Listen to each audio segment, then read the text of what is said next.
कल अपने पद से इस्तीफा दिया और उनके इस फैसले से दिल्ली की जनता दुखी है, गुस्से में है, नाराजगी में है कि एक ईमानदार मुख्यमंत्री को जिसने दिल्ली की जनता के लिए एक नहीं अनेक काम किए, उनको इस्तीफा देना पड़ा। लोग सवाल पूछ रहे हैं कि अरविंद केजरीवाल ने इस्तीफा क्यों दिया। लोग सवाल पूछ रहे हैं कि अरविंद केजरीवाल को इस्तीफा देने की जरूरत क्या थी। उन्होंने तो ईमानदारी से दिल्ली के 2 करोड़ लोगों की सेवा की, फिर क्या आवश्यकता थी उनको इस्तीफा देने की। आपने देखा होगा पिछले 2 साल से लगातार भारतीय जनता पार्टी अरविंद केजरीवाल को बदनाम करने की कोशिश कर रही है। भ्रष्टाचार के झूठे आरोप उनके खिलाफ खड़े किए गए, बेबुनियाद निराधार जिसमें 1 रुपए का सबूत नहीं मिला, ऐसे आरोप उनके ऊपर लगाए गए। बीजेपी वालों ने उनको भ्रष्टाचारी कहा, उनकी ईमानदारी पर सवाल उठाया। कोई आम नेता होता, कोई मोटी चमड़ी वाला नेता होता, उसको कोई फर्क नहीं पड़ता, वो अपनी कुर्सी से चिपका पड़ा रहता। लेकिन ये अरविंद केजरीवाल हैं, इन्होंने अपनी सच्चाई और ईमानदारी से यहां तक का सफर तय किया है और ईमानदारी से दिल्ली के लोगों की सेवा की है। सुप्रीम कोर्ट ने उनके हक में फैसला भी दे दिया, एक ऐसे मामले में जिसमें जमानत मिलना लगभग नामुमकिन होता है। कोई और नेता होता तो कहता कि सुप्रीम कोर्ट से हमें जमानत मिल गई, काफी है। सुप्रीम कोर्ट ने कह दिया कि सीबीआई ने, ईडी ने जो कार्रवाई की है वो दुर्भावना से की है, राजनीति से प्रेरित होकर की है, पिंजरे में बंद तोते की तरह काम किया है। कोई और नेता होता तो कहता सुप्रीम कोर्ट ने हमारे हक में फैसला सुना दिया, जमानत दे दी, अब अपने पद पर बना रहूंगा। लेकिन अरविंद केजरीवाल ने तय किया हम जनता की अदालत में जाएंगे। जनता की अदालत में जिसकी सेवा हमने ईमानदारी से की है पिछले 10 सालों में, हम उनके पास जाएंगे और उनसे अपनी ईमानदारी का प्रमाण पत्र लेके आएंगे। मुझे पूरा भरोसा है दिल्ली की जनता प्रचंड बहुमत के साथ अरविंद केजरीवाल को ईमानदारी का प्रमाण पत्र देगी, कि उन्होंने पूरी सच्चाई के साथ, ईमानदारी के साथ दिल्ली के लोगों की सेवा की है। मुख्यमंत्री के तौर पे बहुत सारी सुविधाएं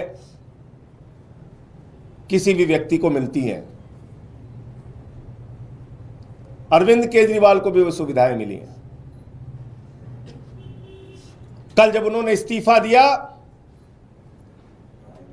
तो पहली बात उन्होंने की कि अब हम ये सारी सुविधाएं छोड़ देंगे, मुख्यमंत्री को मिलने वाली सारी सुविधाएं छोड़ देंगे। बाकी नेताओं की हालत हम जानते हैं, अगर कभी किसी पद पे पहुंच गए, कोई सुविधा मिल गई तो उसको नहीं छोड़ने के लिए सालों साल लड़ाई लड़ते हैं, घर से मकान से चिपके रहते हैं। लेकिन अरविंद केजरीवाल ने फैसला किया है कि उन्होंने कहा हम अपना मकान खाली करेंगे, हम अपना घर खाली करेंगे, 1 हफ्ते के अंदर हम अपना घर खाली करेंगे। उनकी सुरक्षा को लेकर भी सवाल है, एक नहीं कई बार उनके ऊपर हमले हुए। हमने उनसे कहा, समझाने की कोशिश की कि आपकी सुरक्षा को खतरा है, कई बार आप पे हमला हो चुका है, मां बाप घर में थे उस वक्त भी उनके घर पे हमला हो चुका है, भारतीय जनता पार्टी के लोगों ने हमला किया है। कई बार उनको शारीरिक नुकसान पहुंचाया गया, कहीं कालिक फेंकी गई, कहीं हमला किया गया, चोट पहुंचाई गई। ये सारा कुछ हुआ अरविंद केजरीवाल के साथ। उनके बूढ़े मां बाप हैं, उनकी पत्नी है, उनके बच्चे हैं, उनकी सुरक्षा को लेके हम सब चिंतित हैं। हमने समझाने की कोशिश की कि ये घर सिर्फ मुख्यमंत्री के तौर पे ही नहीं बल्कि आपकी सुरक्षा की दृष्टि से भी जरूरी है। लेकिन उन्होंने तय किया कि हमारी रक्षा भगवान करेगा, ईश्वर करेगा। मैं 6 महीने जेल में रहा, खूंखार अपराधियों के बीच में रहा, लेकिन बावजूद इसके ईश्वर ने मेरी रक्षा की, ईश्वर ही मेरी रक्षा करेगा, मुझे घर की कोई चिंता नहीं। तो उन्होंने घर छोड़ने का फैसला किया। घर छोड़ के लोगों के बीच में रहेंगे, आम लोगों के बीच में रहेंगे। अभी तय नहीं है कहां रहेंगे, लेकिन आप सबके प्यार से, आशीर्वाद से कोई ना कोई ठिकाना तय होगा जहां पर वो रहेंगे। लेकिन सवाल आज अरविंद केजरीवाल मात्र का नहीं है, सवाल है दिल्ली की 2 करोड़ जनता का। अरविंद केजरीवाल के साथ तो जो बीजेपी वाले कर रहे हैं वो आप देख रहे हैं, खुली आंखों से देख रहे हैं। झूठे भ्रष्टाचार के आरोप लगाए, जेल में उनको पकड़ के डाल दिया, उनके शिक्षा मंत्री को जेल में डाल दिया, स्वास्थ्य मंत्री को जेल में डाल दिया, पूरी पार्टी को तोड़ने की कोशिश की, आम आदमी पार्टी को खत्म करने की कोशिश की, अरविंद केजरीवाल की राजनीति को खत्म करने की कोशिश की। लेकिन आपके आशीर्वाद से अरविंद केजरीवाल ने अपने हौसले से उनकी इस राजनीति को जवाब देने का काम किया। अब समय आपका है, दिल्ली के लोगों का है, क्योंकि देश के प्रधानमंत्री तो खुलेआम कहते हैं मुफ्त की सुविधाएं बिल्कुल नहीं मिलनी चाहिए, बंद हो जानी चाहिए मुफ्त की सुविधाएं। आपको सोचना है, अरविंद केजरीवाल नहीं होगा तो दिल्ली का क्या होगा, अरविंद केजरीवाल नहीं होगा तो दिल्ली के लोगों का क्या होगा। जो बच्चों को मुफ्त शिक्षा मिलती है वो शिक्षा बंद हो जाएगी। 27 साल हो गए गुजरात के अंदर, एक भी स्कूल ऐसा नहीं बन पाया जिसमें प्रधानमंत्री अपनी फोटो खिंचवा सके और दिखा सके कि यह हमारा सरकारी स्कूल है। उनको टेंट का स्कूल गुजरात में, अहमदाबाद में चुनाव के दौरान बनवाना पड़ता है दिखाने के लिए। एक स्कूल नहीं बनवा पाए देश के प्रधानमंत्री 27 साल के शासन के बाद गुजरात के अंदर। पूरे देश में बताइए, भारतीय जनता पार्टी शासित राज्यों में जो स्कूल अरविंद केजरीवाल ने बनवाया, ऐसा एक स्कूल किसी राज्य में बनाओ। बच्चों के लिए मुफ्त शिक्षा की सुविधा, मोहल्ला क्लिनिक की सुविधा, जहां फ्री दवा, free test, free ultrasound, free इलाज, ये बंद हो जाएगा।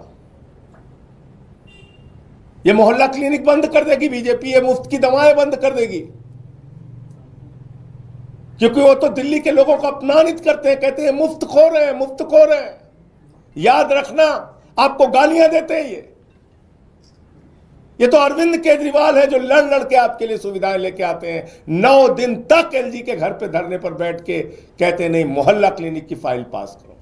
अरविंद केजरीवाल नहीं होंगे तो ये मोहल्ला क्लिनिक बंद होंगे। फ्री बिजली लोगों का सपना था। दिल्ली के अंदर चुनाव प्रचार में अरविंद केजरीवाल जी जाते थे, लोग हाथ पकड़ लेते थे, कहते थे हमारी झुग्गियों में हजारों का, लाखों का बिल आया है केजरीवाल साहब। वो अरविंद केजरीवाल है जिन्होंने कहा गरीब के घर में रोशनी तो होनी चाहिए, लेकिन उस रोशनी की कोई कीमत नहीं होनी चाहिए। फ्री बिजली किया। हिंदुस्तान की आजादी के बाद पहला मुख्यमंत्री जिसने फ्री में लोगों तक बिजली पहुंचाने का काम किया वो अरविंद केजरीवाल है। अगर जिस दिन अरविंद केजरीवाल नहीं होंगे, मुख्यमंत्री नहीं बनेंगे, तो ये फ्री बिजली की सुविधा भाजपा बंद कर देगी। फ्री पीने का साफ पानी, 24 घंटे फ्री बिजली, फ्री पानी, और इन सब के बावजूद मुनाफे का बजट दिल्ली को दिया। माताएं बहनें जो हमारी मजदूरी करती हैं, हमारी बच्चियां जो कॉलेज में जाती हैं, जिसका पिता रिक्शा चलाता है, ठेला लगाता है, वो सुबह उठता था तो अपनी जेब की तरफ देखता था। बेटी को स्कूल भेजना है, कॉलेज भेजना है, जेब में पैसा होगा तो बेटी कॉलेज जाएगी, वरना नहीं जा पाएगी। इस दर्द को दिल्ली के मुख्यमंत्री अरविंद केजरीवाल ने समझा। उन्होंने कहा बेटियों के लिए, माताओं बहनों के लिए, मजदूरी करने वाली हमारी माताओं के लिए बस की यात्रा फ्री होगी। केजरीवाल नहीं होंगे तो ये बस की यात्रा की फ्री सुविधा खत्म होगी।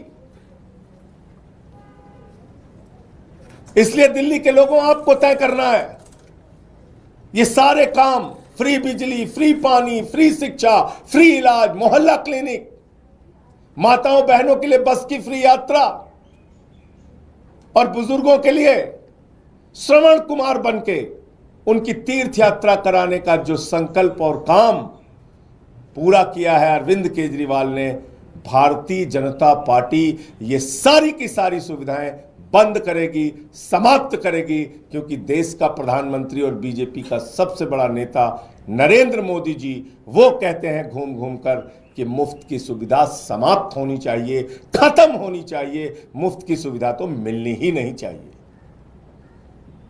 ये तो केजरीवाल है जिन्होंने कमाल करके दिखाया। सारी सुविधाएं देने के बावजूद मुनाफे का बजट दिया दिल्ली में। केजरीवाल ने एक नहीं अनेक बार कहा है कि दिल्ली के अंदर अब तक जो सरकारें थीं उन्होंने आपको धोखा देने का काम किया। खजाने में पैसे की कमी नहीं है, सरकारों की नीयत में कमी थी, और उन्होंने साफ नीयत से, ईमानदारी से दिल्ली के लोगों की सेवा की।